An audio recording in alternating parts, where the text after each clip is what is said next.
So it seems that today everyone's got a beef with Joey Merlino. I spoke to Merlino, and he refuses to do interviews until he's ready, right? But I've spoken to him behind the scenes. So what's this beef with Joey Merlino? And you were actually contracted to kill him back in Philly back in the day. Yeah, that was in the 80s, early 80s, mid-80s, whatever it was, mid-80s. Why were you contracted to kill him? And do you have a beef with him? Or like, what was the issue? No, I got nothing against. Actually, I speak up for him, actually. I said, he's out of the life. He's a businessman now. He's like everybody else, trying to profit off of TV. What's wrong with that? A lot of guys would curse him out about it, and I stuck up for him about it. So, listen, whatever he did in the past, I'm not judging him, just like I don't like anybody judging me. But why do these guys hate him now compared to other guys? It seems like there's a group that just despise Joey Merlino. Jealousy. I said it, several times on TV shows, on documentaries. I just think it's jealousy. The guy survived the life, right? He didn't rat. If you're in that life, right, that means something to everybody. Mm-hmm. He didn't rat, so, and he's successful. So, you could take my cat, right, throw him in the other room, flip him up in the air, and he lands on his feet. So does he. So don't hate on the guy because he's, listen, I don't hate on anybody. If somebody, speaks out against me, obviously I would protect myself. And, but when somebody's not bothering me, I don't bother them. So, it's these guys that are doing that are bothering them. They don't really have any justification because I don't think they have any interaction with the guy. So if you have no interaction, what are you hating them for?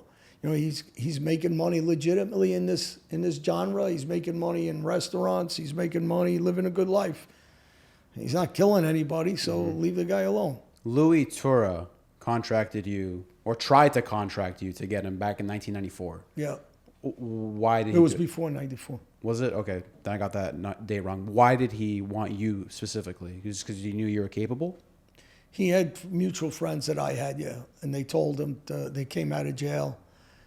They were Philly guys. They were friends with New York guys. They asked me to meet them at the Aztec Club in Philly and Delaware Avenue. I met them. We sat in the back room downstairs.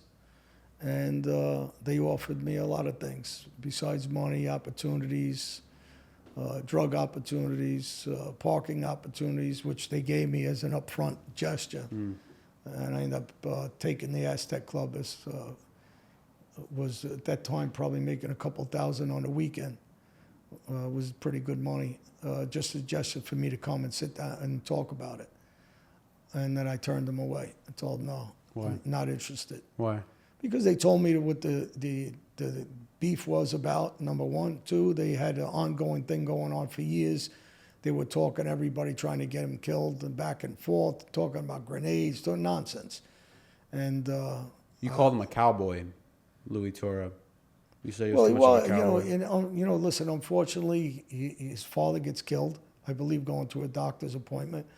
His uncle ratted on him, wore a wire on Louie, and Louie hung himself in jail.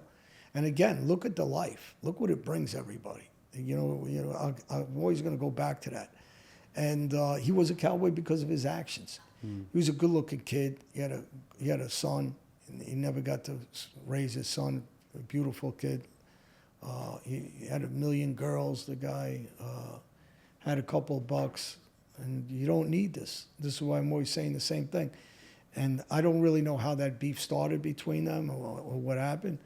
But it ended up badly for the Turra family. So, again, it's a miserable life. You speak up for Joey Merlino now. Does he know that you were almost contracted to kill him? Yeah. That was on Philly Fox News years ago.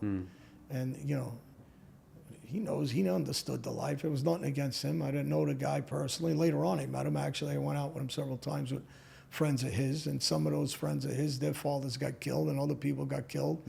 And that's that life again. It's just a bad life of treachery and betrayal, and friends aren't really friends, and you think your friends are the guys that are going to end up killing you. Who knows?